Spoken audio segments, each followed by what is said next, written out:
The woman in the dusty blue traveling dress stood frozen on the platform as the other passengers hurried past, her shoulders shaking with quiet sobs that she tried desperately to muffle behind a gloved hand.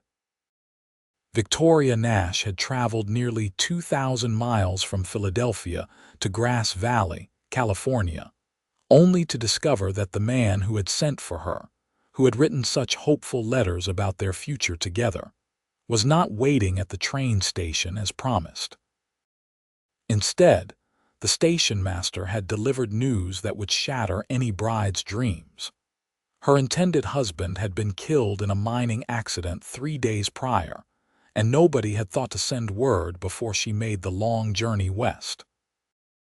The year was 1876, and Victoria had left behind everything she knew, sold her mother's silver to pay for the passage, and stepped onto that train with nothing but hope in her heart and a small trunk containing all her worldly possessions. Now she stood stranded in a strange town, without family, without funds, and without any idea what to do next. The afternoon sun beat down mercilessly on the platform, and the other passengers had already scattered into the bustling mining town, leaving her alone with her grief and fear. A tall figure approached from the edge of the platform, his boots making soft thuds against the weathered wood. Austin Zimmerman had come to town for supplies, his wagon already loaded with flour and salt for his ranch, 15 miles outside of town. He had been about to head to the general store for one last item when he spotted the young woman crying, and something in his chest tightened at the sight. At 32 years old, Austin had seen plenty of hardship in his life, had weathered storms both literal and figurative. But there was something about a woman's tears that always made him feel helpless and determined in equal measure. He removed his worn Stetson as he drew closer, revealing sun-streaked brown hair that needed a trim. His weathered face bore the marks of years spent outdoors, with lines around his hazel eyes from squinting against the sun, but his expression was gentle as he approached. "Excuse me, miss," he said quietly, not wanting to startle her. "Are you in need of assistance?" Victoria looked up, her blue-green eyes swimming with tears that clung to her dark lashes. She was younger than he had first thought, probably no more than 24 or 25, with auburn hair that had come partially loose from its pins during her journey. Her face was pale beneath the dust of travel, and she looked utterly lost. She began, then stopped, pressing her lips together as fresh tears spilled down her cheeks. "I do not know what to do." Austin pulled a clean handkerchief from his vest pocket and offered it to her. "Take your time, miss. Whatever trouble you are facing, standing here crying will not solve it. Perhaps I can help." She accepted the handkerchief gratefully, dabbing at her eyes and trying to compose herself. Several people had glanced at her with curiosity or pity as they passed, but this cowboy was the first to actually stop and offer help. Something about his calm demeanor and kind eyes made her feel slightly less alone. "I came here to marry a man named Thomas Warren," she said, her voice trembling. "We had been corresponding for 6 months, and he sent money for my passage from Philadelphia. But when I arrived, the station master told me that Thomas was killed in a mining accident 3 days ago. I have nowhere to go, no money to return home, and I sold everything I had to come here." Austin's jaw tightened with sympathy and anger at the situation. Thomas Warren had been a decent enough man, but like so many others in Grass Valley, he had been chasing gold and fortune. The mines around Nevada City and Grass Valley had drawn thousands of hopeful prospectors since the rush began decades earlier, and accidents were all too common. But to think this young woman had traveled across the country, full of hope for a new life, only to find herself stranded was unconscionable. "I am very sorry for your loss and your situation, miss." He paused, waiting for her name, Nash. Victoria Nash, she supplied, twisting his handkerchief between her fingers. Miss Nash, my name is Austin Zimmerman. I own a cattle ranch about 15 miles from here. He paused, thinking quickly about how to help without compromising her reputation. I know a respectable woman in town, Mrs. Elizabeth Porter, who runs a boarding house. She might have room for you while you sort out your situation. I told you, I have no money, Victoria said, fresh despair coloring her words. I used my last dollar to buy food on the train. Austin wiped her tears gently with his thumb before he could think better of it, an instinctive gesture of comfort. I will speak with Mrs. Porter. You need not worry about payment right now. First, you need a safe place to stay, a hot meal, and time to think clearly.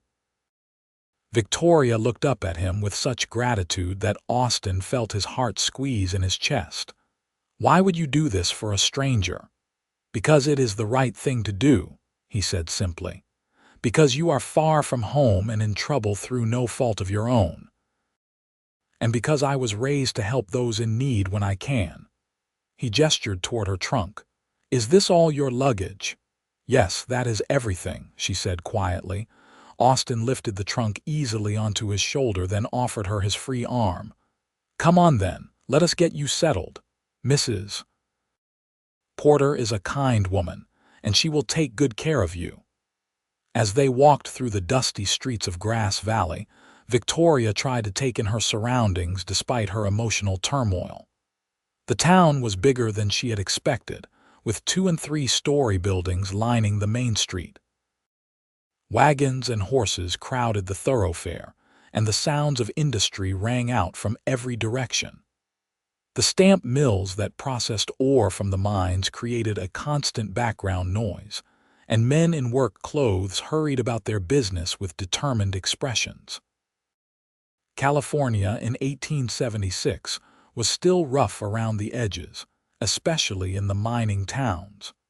The gold rush had transformed the state, but it had brought both prosperity and hardship.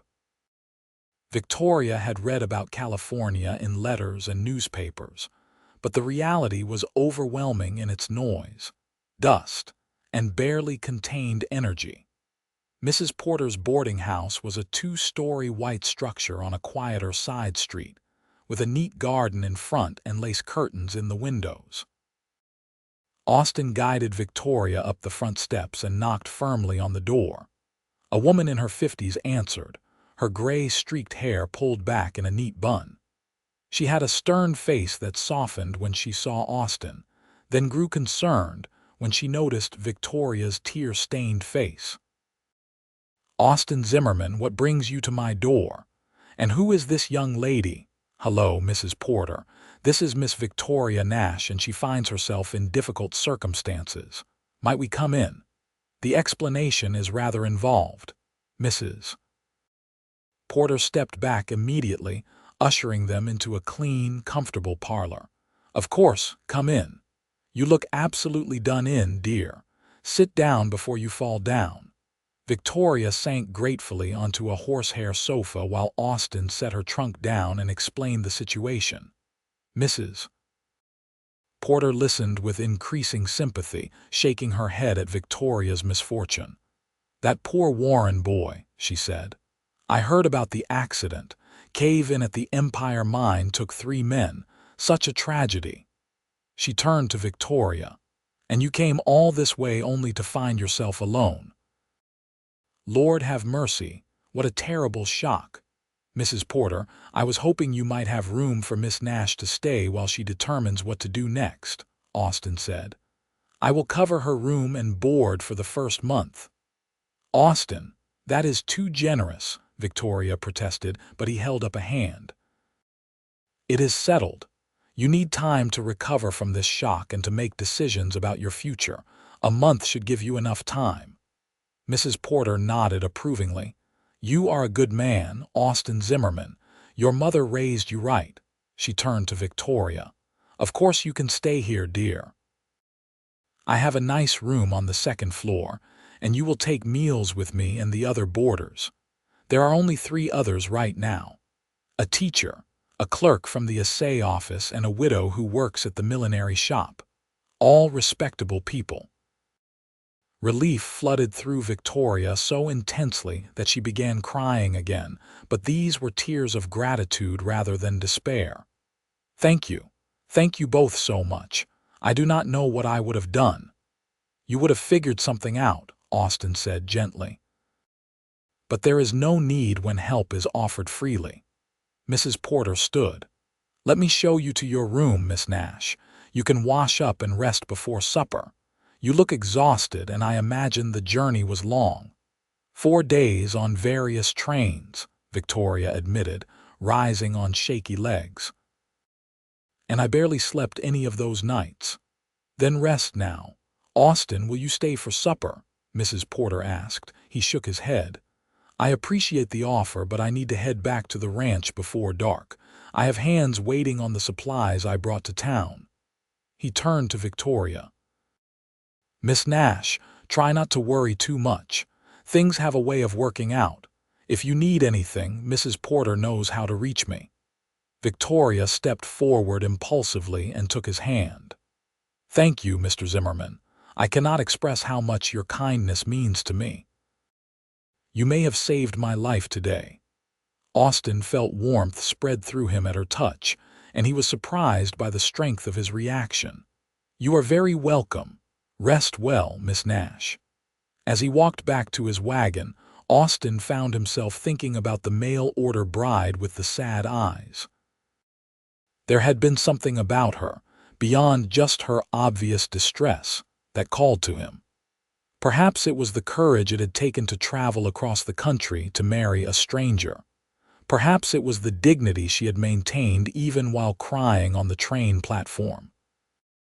Or perhaps it was simply that he had been lonely for longer than he cared to admit, and seeing her vulnerability had awakened something protective in him. He climbed onto his wagon and guided his horses out of town, but his thoughts remained on Victoria Nash for the entire ride home. Back at the boarding house, Victoria allowed Mrs. Porter to show her to a small but clean room with a single bed, a washstand, a dresser, and a window overlooking the garden. It was simple but comfortable, and after the uncertainty of the last few hours, it felt like a sanctuary. "There is water in the pitcher," Mrs. Porter said, pointing to the washstand. "Take your time settling in. Supper is at 6 o'clock sharp, and I do not allow tardiness, but tonight I will make an exception if you need more rest. Would you like me to send up a tray?" "No, I will come down," Victoria said. "You have been so kind already, I do not want to create extra work." Mrs. Porter patted her arm. "You are a good girl, I can tell. Try not to worry too much about your situation. Grass Valley is a decent town, despite being rough around the edges. There are opportunities here for those willing to work. We will figure something out for you." After Mrs. Porter left, Victoria washed her face and hands, then unpinned her hair and brushed out the tangles from travel. She stared at herself in the small mirror above the dresser, hardly recognizing the woman who looked back. Just a week ago, she had been in Philadelphia, nervously packing her trunk and dreaming of her new life. She had imagined meeting Thomas Warren at the station, perhaps feeling shy but hopeful. She had pictured a wedding, a home, maybe children someday. She had not let herself dwell too much on the reality that she was marrying a stranger, because so many women did the same and made good lives for themselves. Now, all those dreams had turned to dust, as insubstantial as the ore tailings that littered the hillsides around Grass Valley. But she was not dead, and she was not without resources, even if those resources were currently limited to the kindness of strangers. Victoria had always been resourceful. She had supported herself and her aging mother for 3 years after her father died, taking in sewing and mending. When her mother passed away 6 months ago, leaving her truly alone, Victoria had considered her options carefully before responding to Thomas Warren's advertisement in the matrimonial news. Now, she would have to reconsider those options. Mrs. Porter had mentioned that Grass Valley had opportunities for those willing to work. Victoria could sew, she could cook, she could keep house. She could read and write and do figures. Surely there was some way she could make a living here, or at least earn enough money to go somewhere else. The thought of leaving made her pause, though. She had only been in Grass Valley for a few hours, and most of that time had been spent crying, yet already she felt a strange pull to stay. Perhaps it was because she truly had nowhere else to go. Or perhaps it was the memory of kind hazel eyes and a gentle voice promising that things would work out. Victoria shook her head at her own foolishness. Austin Zimmerman was simply a good man who had helped someone in need. She should not read anything more into it. He probably had a wife waiting for him at that ranch he mentioned, or at least a sweetheart in town. Men who looked like that, with strong hands and gentle eyes, did not stay unmarried for long. She lay down on the bed, intending to rest for just a few minutes, but exhaustion pulled her under almost immediately.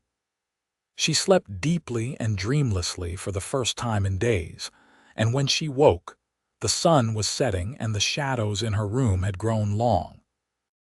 A gentle knock at her door roused her fully. "Miss Nash, supper is ready if you would like to come down." "Thank you, I will be right there," Victoria called back.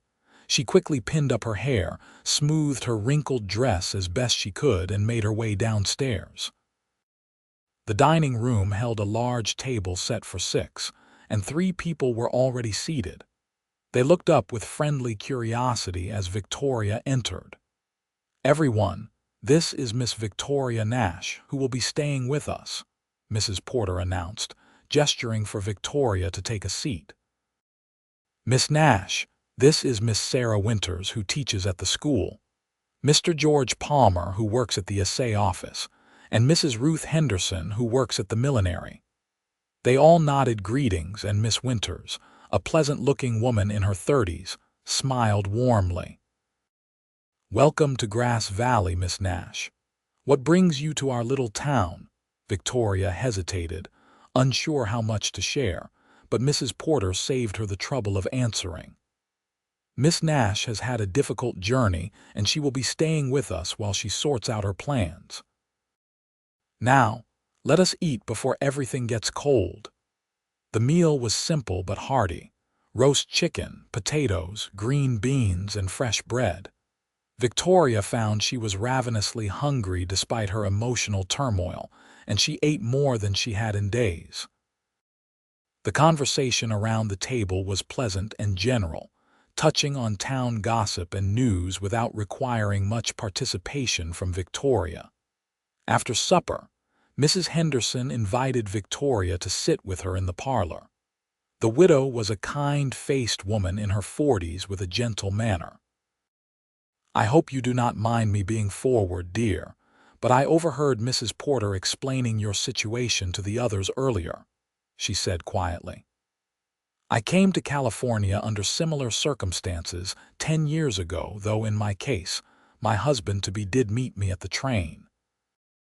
We had 5 good years together before he passed. What I mean to say is, I understand something of what you must be feeling." "Thank you," Victoria said softly. "It is all rather overwhelming." "I imagine it is. But Grass Valley is a good town and there are opportunities here. The millinery where I work might need extra help, especially with the holidays coming in a few months. The owner, Mrs. Alice Thornton, is always looking for skilled seamstresses. Can you sew?" "Yes, quite well. I took in sewing work back in Philadelphia." "Then you should come by the shop in a few days, once you have had time to settle yourself. I cannot make any promises, but it is worth asking." This small offer of hope lifted Victoria's spirits considerably. "I would be very grateful for any help you could provide." The next few days passed quietly. Victoria rested, explored the town a little, and tried to come to terms with her situation. She visited the millinery shop with Mrs. Henderson and was indeed offered part-time work, enough to eventually pay for her room and board, though not enough to save much beyond that. It was a start, though, and Victoria threw herself into the work with determination. A week after her arrival, Austin Zimmerman returned to town. He had told himself he was coming for supplies he had forgotten, but truthfully, he wanted to check on Victoria Nash. He found himself thinking about her more than was probably wise, wondering how she was managing and whether she had found a way forward. He stopped at the boarding house late in the afternoon and was shown into the parlor by Mrs. Porter, who gave him a knowing look that made him slightly uncomfortable. "Miss Nash is just returning from work," she said. "She has been doing well. Found herself a position at the millinery shop already." "That is good news," Austin said, genuinely pleased. A moment later, Victoria entered the parlor, and Austin was struck by how different she looked from that first day.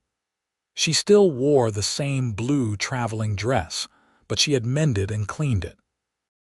Her hair was neatly arranged, and there was color in her cheeks. Most importantly, her eyes held hope instead of despair. "Mr. Zimmerman," she said, surprised, "I did not expect to see you again." "I wanted to check on you, make sure you were managing all right," he admitted. Her face softened into a warm smile. "That is very kind. I am doing much better, thanks to you. Mrs. Henderson helped me find work at the millinery shop, and I start full-time next week." "I am glad to hear it. Mrs. Porter mentioned you were working. That was quick." "I cannot afford to waste time," Victoria said practically. "I need to support myself, and the sooner I start, the better." Austin found himself admiring her spirit. Many women in her situation would have been paralyzed by shock and grief, but Victoria had picked herself up and moved forward. "Would you like to take a walk? I know it is not quite proper without a chaperone, but Mrs. Porter could keep us in sight if we stayed in the garden." Victoria glanced at Mrs. Porter, who nodded approval. "That would be nice. I have been cooped up inside most of the day." They walked through the small garden behind the boarding house, staying within view of the windows as propriety demanded. The evening air was cooling, pleasant after the heat of the day. "How are you really doing?" Austin asked gently. "Beyond just managing day to day." Victoria considered the question seriously. "I am. Adjusting. It is strange because I grieve for Thomas Warren even though I never met him. I grieve for the life I thought I would have, for the dreams that died before they could begin. But at the same time, I feel almost relieved. Relieved." She nodded, looking down at her hands. "I was frightened, about marrying a stranger. I did it because I had no other good options and because it seemed like a reasonable choice. But I was afraid. What if he was cruel? What if we could not stand each other? What if I had made a terrible mistake?" She looked up at him. "Now I have a chance to build a life on my own terms, without being dependent on a husband I did not know. It feels wrong to feel relieved about that when a man died, but I cannot help it." "That is honest, and I respect honesty," Austin said. "You should not feel guilty for finding a silver lining in tragedy. Thomas Warren would not have wanted you to suffer needlessly." They walked in companionable silence for a few moments before Victoria asked, "What about you, Mr. Zimmerman?" "You have been very kind to me, but I know almost nothing about you. Tell me about your ranch." Austin found himself talking more freely than he usually did, telling her about the 200 acres he had built up over the past 10 years, about his small herd of cattle, about the challenges of ranching in California. He told her about his childhood in Missouri, about coming west after his parents died, about the hard work of building something from nothing. "It sounds like a good life," Victoria said. "Difficult but satisfying." "It is." "Though it gets lonely sometimes," he admitted, then immediately wished he had not. That made him sound pathetic, but Victoria just nodded understanding. "I imagine it would. Do you have help on the ranch?" Other people working there. I have 2 hands, both good men. Jack is older, been ranching his whole life. Henry is younger, still learning but eager. They stay in the bunkhouse, so I am not completely alone, but it is not the same as having family. Do you have any family? Victoria asked. No, not anymore. My parents and my older brother all died back in Missouri before I came west. There is no one left. He said it matter-of-factly, but Victoria heard the loneliness beneath the words. I understand that feeling. I lost my father 5 years ago and my mother died 6 months ago. That is part of why I was willing to come west. There was nothing keeping me in Philadelphia anymore. They had something in common then. Both alone in the world, both trying to build new lives from the ashes of old ones. Austin felt a connection forming between them, something beyond just sympathy for her situation. Over the next several weeks, Austin found reasons to come to town more frequently than usual. He told himself it was practical, that he needed supplies or had business with the feed store, but the truth was he wanted to see Victoria. Each time he visited, he would stop at the boarding house, and if Victoria was not working, they would take walks through town or sit in Mrs. Porter's parlor and talk. Victoria found herself looking forward to these visits more than she wanted to admit. Austin was easy to talk to, and she appreciated his steady, calm presence. He never pushed her, never made her feel pressured or uncomfortable. He simply offered friendship at a time when she desperately needed it. Mrs. Porter watched their growing connection with approval. He is a good man, she told Victoria one evening. I have known him for years, and he has always been honest and hardworking. If he is courting you, and I think he is, you could do much worse. He is not courting me, Victoria protested, though her cheeks colored. He is simply being kind. Men do not ride 15 miles to town twice a week just to be kind, Mrs. Porter said knowingly. But take your time, dear. You have been through a lot, and there is no need to rush into anything. As autumn deepened and the air grew cooler, Victoria's life began to take shape. She worked at the millinery shop 6 days a week, and her skills with a needle quickly made her valuable to Mrs. Thornton. She made friends with the other boarders and became part of the small community. She attended church on Sundays and was welcomed warmly by the congregation. Slowly, Grass Valley began to feel like home, and through it all, there was Austin. He visited every week now, and their friendship had deepened into something more, though neither of them had spoken of it directly. Victoria found herself thinking about him constantly, remembering the way his eyes crinkled when he smiled, the sound of his laugh, the strength in his hands when he helped her over rough ground. She dreamed about what it might be like to live on his ranch, to build a life with him, but she did not let herself hope too much. He had never indicated that his feelings went beyond friendship. Austin, for his part, was falling in love but fighting it. Victoria deserved better than a rough rancher with calloused hands and limited education. She was refined, educated from a city. What could he offer her except hard work and isolation? But every time he saw her, his resolve weakened. The way she smiled at him, the genuine interest she showed in his life, the easy conversation between them, it all made him hope that maybe, just maybe, she could care for him too. 2 months after Victoria arrived in Grass Valley, Austin finally gathered his courage. He asked her to go on a proper outing with him, a picnic up in the hills where they could watch the sunset. Mrs. Porter agreed to act as chaperone, though she discreetly stayed far enough away to give them privacy while maintaining propriety. Austin spread a blanket on a hillside overlooking the valley, and they sat together as the autumn sun painted the sky in shades of gold and crimson. The air was crisp and clean, scented with pine and dry grass. "Victoria," Austin began, then stopped, suddenly nervous. He had faced down stampedes and storms without flinching, but the thought of telling this woman how he felt terrified him. "Yes," she prompted gently, turning to look at him.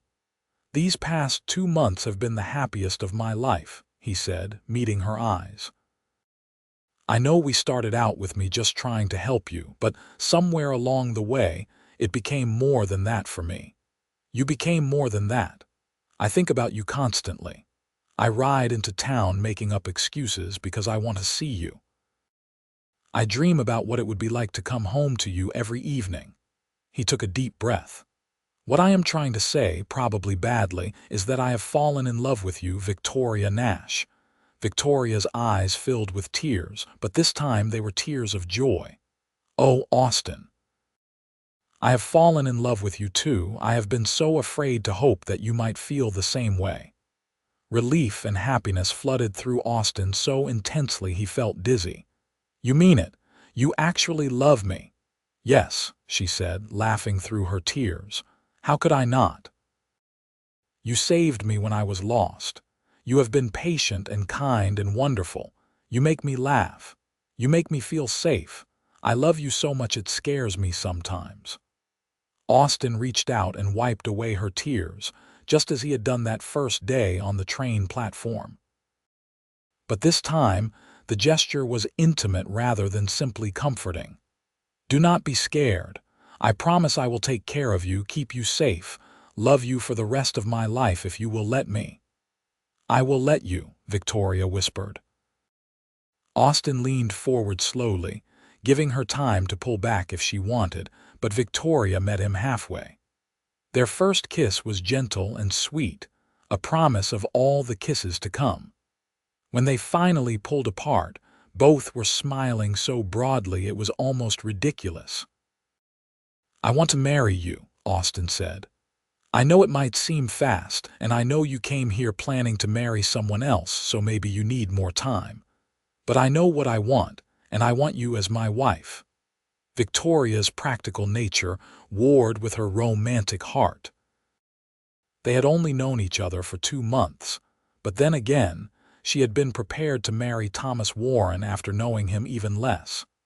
The difference was that she actually knew Austin. They had spent hours talking, getting to know each other's thoughts and dreams and fears. And she loved him, truly loved him in a way she had never expected to love anyone. "Yes," she said firmly. "Yes, I will marry you." Austin let out a whoop of joy that startled Mrs. Porter, who was sitting on a rock some distance away. He picked Victoria up and spun her around, both of them laughing like children. When he set her down, he kissed her again, longer and deeper this time, pouring all his love and joy into it. "How soon?" he asked when they came up for air. "How soon can we get married? Is next month too soon?" Victoria asked. "I would like a little time to prepare and to make a decent dress. Next month is perfect. We can get married in the church, invite the whole town. I want everyone to know that you are mine and I am yours." They sat together as the sun set, making plans and dreaming aloud about their future. Austin described the ranch house, which was small but sturdy, and promised to build on an addition for a proper bedroom. Victoria talked about the garden she wanted to plant and the curtains she would make. They discussed practical matters like how she would give notice at the millinery shop and what furniture they would need. But mostly, they just held each other and marveled at how a tragedy had somehow led to this moment of perfect happiness. The next month passed in a flurry of activity. Victoria gave her notice at the millinery shop, though Mrs. Thornton asked her to continue taking special commissions that she could work on from home. Victoria agreed, knowing the extra income would be helpful as they built their life together. She sewed her wedding dress with help from Mrs. Henderson, creating a beautiful gown in deep cream silk with delicate lace trim. It was simple but elegant, and when she tried it on, she felt like a true bride at last. Austin spent the month preparing the ranch house, building the bedroom addition with help from Jack and Henry, painting the walls, fixing anything that needed repair. He wanted everything to be perfect for Victoria. The wedding took place on a crisp November morning in 1876. The small church was packed with townspeople, many of whom had come to know and like Victoria during her months in Grass Valley. Mrs. Porter sat in the front row, beaming with pride as though Victoria were her own daughter. Mrs. Henderson and Miss Winters sat nearby, dabbing at their eyes. But Victoria only had eyes for Austin. He stood at the front of the church in his best suit, looking nervous and handsome and perfect. When she walked down the aisle on Mrs. Porter's arm, the older woman having volunteered to stand in as family, Austin's face lit up with such love and joy that Victoria felt her own eyes fill with happy tears. The ceremony was simple but beautiful. They exchanged vows in clear, strong voices, promising to love and cherish each other through whatever life might bring. When the minister pronounced them husband and wife, Austin kissed Victoria tenderly, and the church erupted in applause and cheers. The reception was held at Mrs. Porter's boarding house, with food and drink contributed by various townspeople. There was music and dancing, laughter and celebration. Victoria felt overwhelmed by the warmth and acceptance shown by people who had been strangers just 3 months earlier. As the afternoon wore on, Austin pulled her aside. "Are you ready to go home, Mrs. Zimmerman?" The name sent a thrill through her. "Yes, I am ready." They said their goodbyes and climbed into Austin's wagon, which Jack had decorated with ribbons and wildflowers. The ride to the ranch took nearly 2 hours, and Victoria spent the time snuggled against Austin's side, watching the landscape roll by. The ranch appeared as they crested a hill, and Victoria caught her breath. The house was small but neat, painted white with green shutters. There was a barn, a corral with several horses, and in the distance she could see cattle grazing on the hillsides. Smoke rose from the bunkhouse chimney, indicating that Jack and Henry were keeping themselves scarce to give the newlyweds privacy. Austin helped her down from the wagon, then surprised her by sweeping her up in his arms. "I am carrying you over the threshold properly," he announced, making her laugh. He carried her through the front door into a cozy main room. There was a stone fireplace with a fire already burning, comfortable furniture, and through an open door, Victoria could see a kitchen. Everything was clean and welcoming. "The bedroom is this way," Austin said, carrying her through another door into the new addition. The room held a large bed with a beautiful quilt, a dresser, and a window overlooking the valley. "I know it is not fancy." "It is perfect," Victoria interrupted, touching his face gently. "Everything is perfect because I am here with you." Austin set her down carefully, then kissed her with a passion that had been restrained during their courtship. Victoria responded eagerly, wrapping her arms around his neck and letting herself get lost in the sensation. Their wedding night was tender and loving, with Austin showing infinite patience as he introduced Victoria to physical intimacy. Afterward, they lay tangled together in the big bed, talking quietly about nothing and everything. "Are you happy?" Austin asked, stroking her hair. "Happier than I ever imagined I could be," Victoria said honestly. "When I stepped off that train 3 months ago, I thought my life was over. I never dreamed I would find you." "I am glad you stepped off that train," Austin said. "Even though you were crying, even though it was the worst day of your life, because it brought you to me." "Fate works in strange ways," Victoria agreed.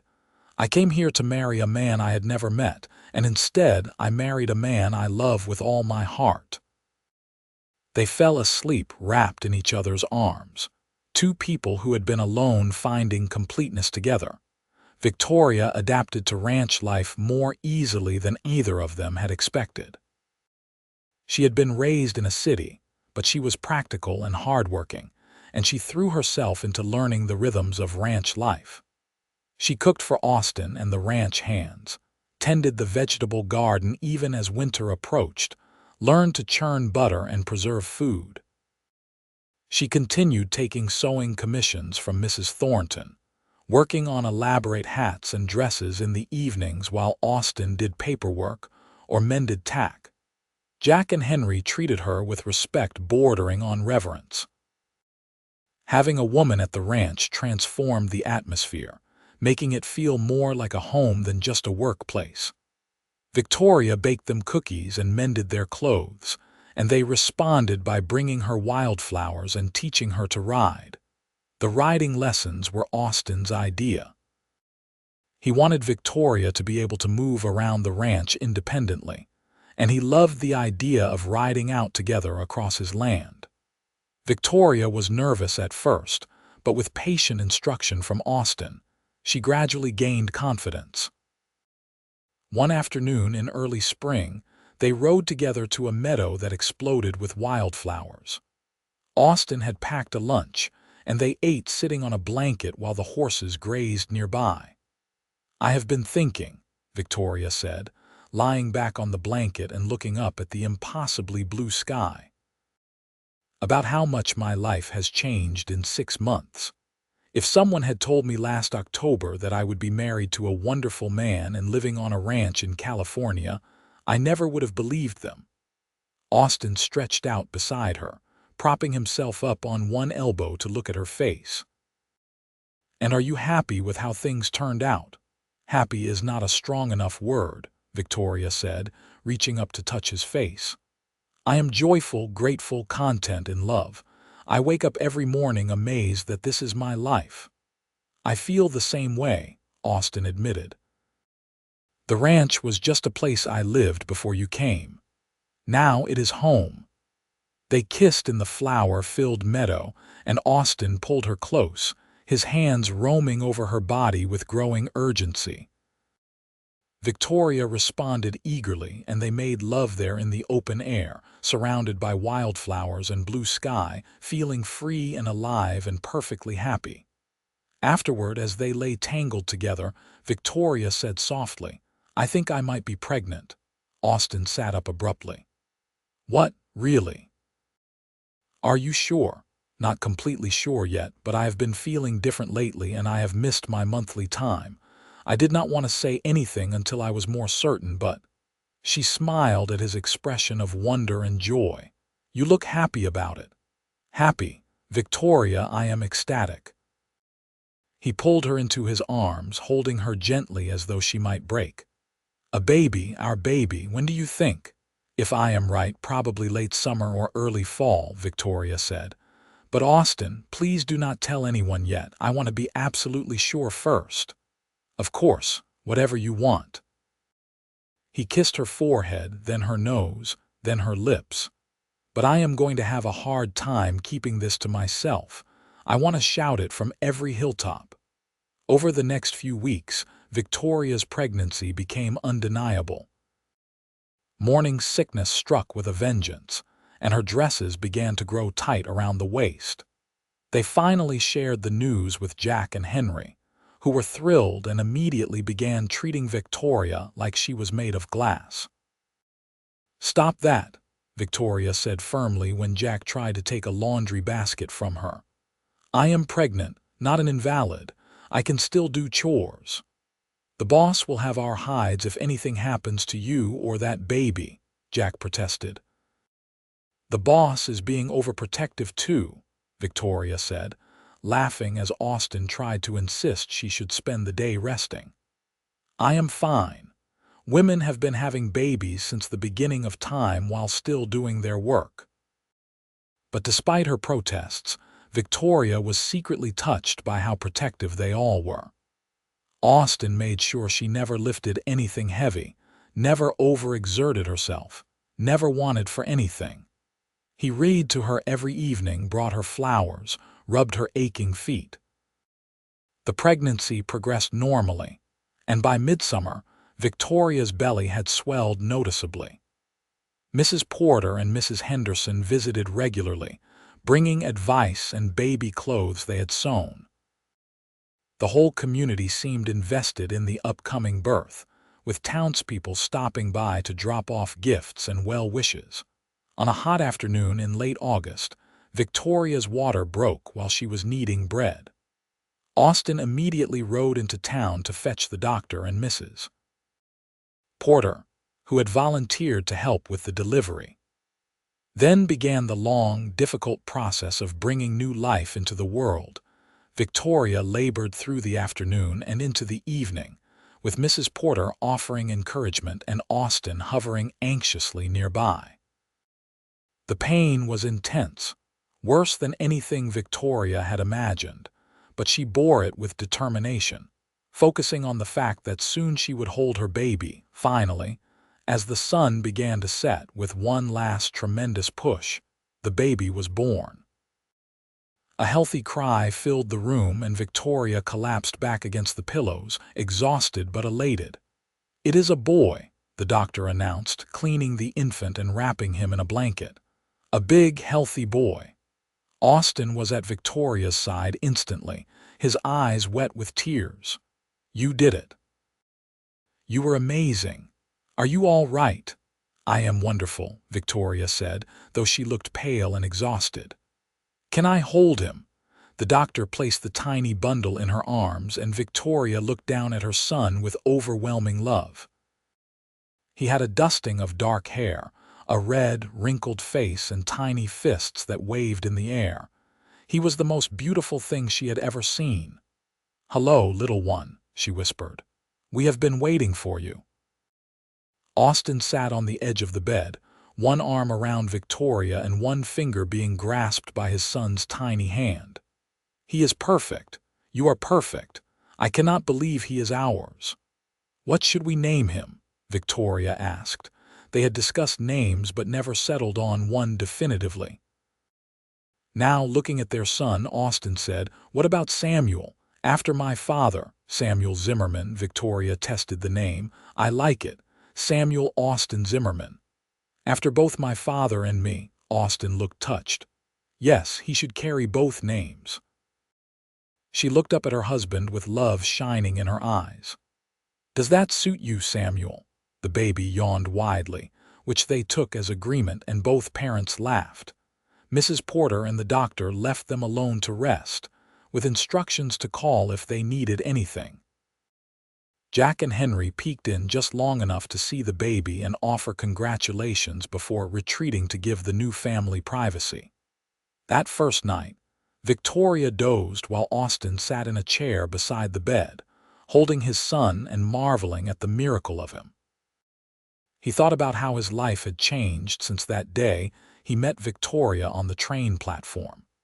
He had been lonely then, going through the motions of living without really experiencing joy. Now he had a wife he loved beyond measure and a son who represented hope and the future. Samuel proved to be a relatively easy baby, sleeping well and feeding eagerly. Victoria recovered quickly from the birth, and within weeks, she was back to her normal routine, though now it included caring for an infant. Austin was a devoted father, helping with the baby whenever he was not working and spending his evenings playing with Samuel or singing him to sleep.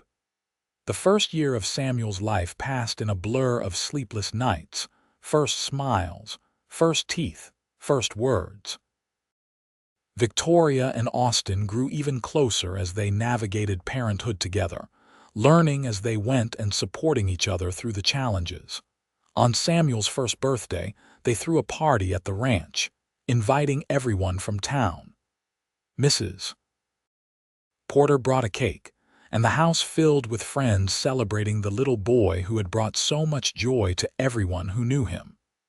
That evening, after the guests had left and Samuel was asleep, Victoria and Austin sat on their porch watching the sun set over the hills.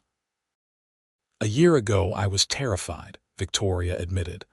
"I had no idea how to be a mother and I was afraid I would do everything wrong." "You are a wonderful mother," Austin said firmly. "Samuel is lucky to have you. We both are." And you are an amazing father. I love watching you with him." She leaned against his shoulder. "I never imagined I could be this happy, Austin. My life now is nothing like what I thought it would be, but it is so much better." "For me too," Austin agreed. "I thank God every day that you stepped off that train, even though you were crying. Especially because you were crying, because that is what made me notice you, made me want to help." "Do you think Thomas Warren would be happy for us?" Victoria asked quietly. "I sometimes wonder if it is wrong that his death led to my happiness." "I think he would be glad you found love," Austin said seriously. "No good person would want you to suffer, and his death was not your fault, Victoria. You did not cause it, and you should not feel guilty for building a life after it." "I know you are right. And I do not really feel guilty anymore, just occasionally sad for the man who never got to live his dreams." They sat in comfortable silence for a while before Austin said, "Would you like more children? I know having Samuel was difficult." "Yes," Victoria said without hesitation. "Not right away, but eventually. I would like Samuel to have siblings. I always wished for brothers and sisters when I was growing up." "So did I," Austin agreed. "A house full of children sounds like heaven to me." 2 years later, they welcomed their second child, a daughter they named Alice after Victoria's mother. Alice had her mother's auburn hair and her father's hazel eyes, and she was adored by everyone, especially by 3-year-old Samuel, who took his role as big brother very seriously. Life on the ranch settled into a comfortable rhythm. Austin expanded the cattle operation, buying more land and hiring additional hands. Victoria continued taking sewing commissions when she had time, and her work became known throughout the region for its quality. The ranch prospered, and their family grew. When Samuel was 6 and Alice was 4, Victoria gave birth to twins, both boys, whom they named William and Thomas. The latter was named in memory of Thomas Warren, a gesture that felt right to both Austin and Victoria. It was a way of acknowledging that their happiness had grown from tragedy, and of honoring the man whose death had brought them together. The twin boys were a handful, energetic and mischievous, always getting into trouble and keeping their parents on their toes. But they filled the house with laughter and energy, and Samuel and Alice loved helping care for their younger brothers. As the children grew, Victoria taught them reading and arithmetic, using books ordered from San Francisco and lessons she remembered from her own education. Austin taught them about ranching, letting them help with age-appropriate chores and instilling in them a strong work ethic. They grew up healthy and happy, surrounded by love and the beauty of the California landscape. Years passed, marked by milestones both large and small. Samuel's first time helping with a cattle drive, Alice's first successfully sewn dress, the twins learning to ride, birthdays and Christmases, accidents and illnesses overcome, rainstorms and droughts weathered together. Through it all, Austin and Victoria's love deepened and matured, becoming the bedrock on which their entire family was built. On their 10th wedding anniversary, Austin surprised Victoria with a trip back to Grass Valley, leaving the children in the care of Jack and Henry, both of whom were now married to women from town and had children of their own who played with the Zimmerman children. They stayed at Mrs.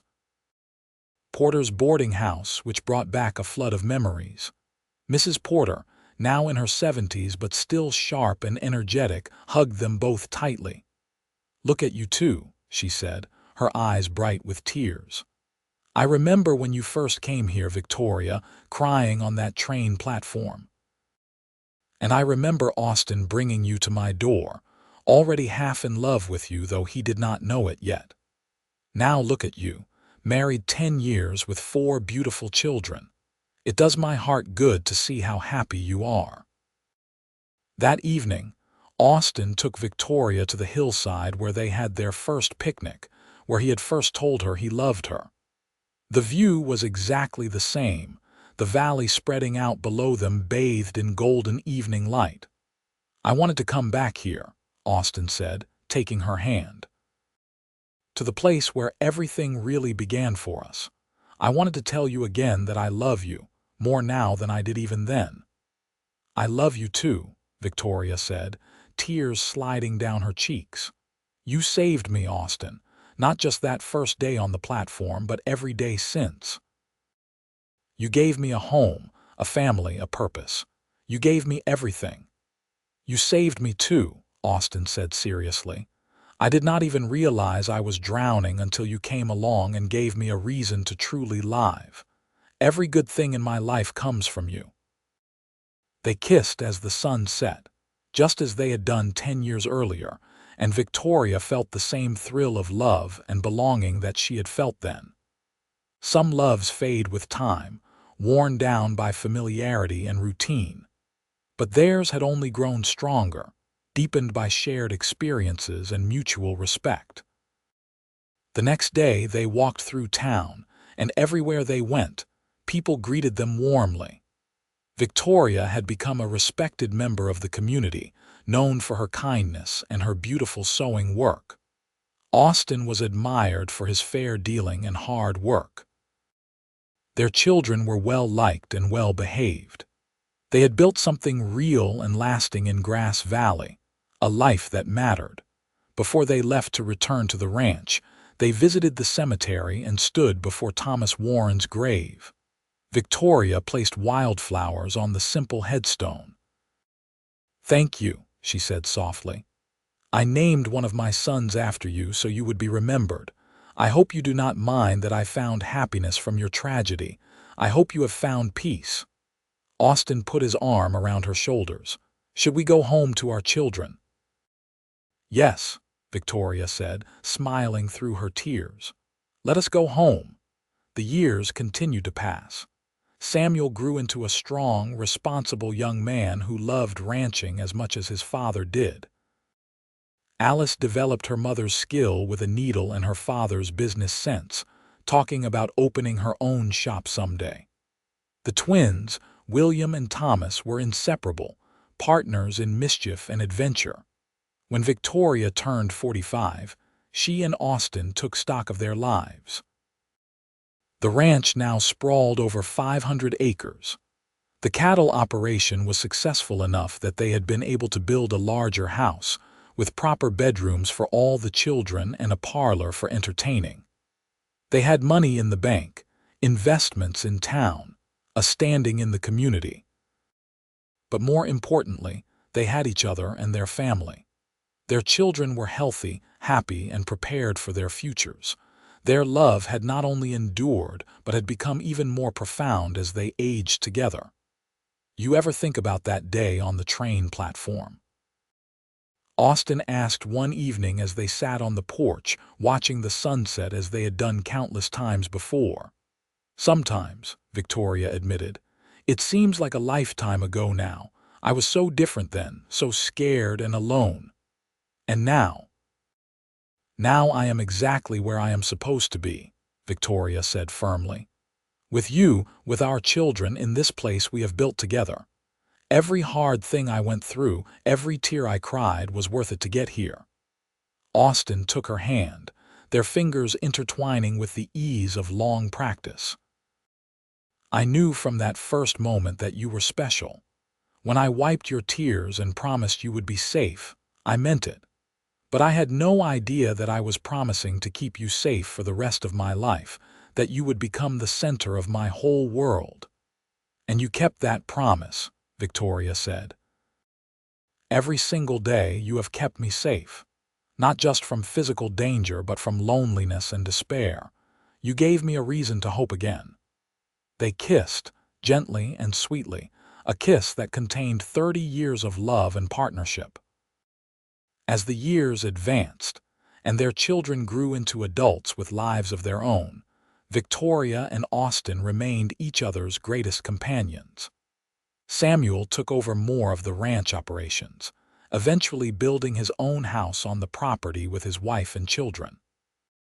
Alice did open her own shop in Grass Valley, becoming successful and respected. William became a horse trainer, renowned throughout California for his skill. Thomas studied law and opened a practice in Sacramento, though he visited the ranch often. Victoria and Austin became grandparents and then great-grandparents, watching their family expand and flourish. On their 50th wedding anniversary, they threw a massive celebration at the ranch. The house and grounds overflowed with children, grandchildren, great-grandchildren, and friends from throughout the region. During the celebration, one of their great-granddaughters asked Victoria to tell the story of how she and Austin met. Surrounded by her family, Victoria recounted the tale of stepping off the train crying, of thinking her life was over, of a kind cowboy who wiped her tears and promised safety. "And he kept that promise," Victoria concluded, smiling at Austin across the room. "For 50 years he has kept me safe and loved." That night, after all the guests had gone home and the house was quiet, Victoria and Austin lay in bed together, holding hands in the darkness. 50 years, Austin marveled. "It feels like no time at all and forever at the same time." "I would do it all again," Victoria said. "Every moment, every challenge, every joy, all of it led to this life we have built together." "So would I," Austin agreed. "You are the best thing that ever happened to me, Victoria Zimmerman." "And you are mine, Austin Zimmerman." They fell asleep, as they had done thousands of times before, wrapped in each other's arms. Two people who had found each other at their lowest moments and built a love that had endured through everything life could throw at them. Victoria lived to see her 80th birthday, surrounded by 5 generations of family. Austin, 2 years older, held her hand through her final illness, never leaving her side. When she passed peacefully in her sleep, he grieved deeply, but found comfort in their children and grandchildren, in the legacy they had built together. Austin lived 2 more years after Victoria's death, and in that time, he often sat on their porch and remembered. He remembered a young woman crying on a train platform, so lost and scared. He remembered wiping her tears and making a promise. He remembered falling in love, getting married, building a life. He remembered 50 years of laughter and love, challenges overcome, children raised, dreams fulfilled. When his own time came, Austin died peacefully, surrounded by family, with his last words being Victoria's name. Their children buried them side by side on a hillside overlooking the ranch they had built together, with matching headstones that read simply, "Beloved husband and beloved wife." Their descendants continue to work the ranch to this day, generation after generation, keeping alive the legacy of 2 people who found each other in a moment of tragedy and despair, and turned it into a love story that lasted a lifetime. The story of Victoria and Austin is passed down through the family, a reminder that sometimes the worst moments of our lives lead us exactly where we are meant to be, into the arms of the person we are meant to love. In Grass Valley, people still tell the story of the mail-order bride who stepped off the train crying and the cowboy who wiped her tears and promised safety. It has become part of the town's folklore, a love story that spans generations. The house where they lived, expanded and modernized but still recognizable, stands as a monument to their love. The land they worked together, now divided among their descendants, continues to thrive.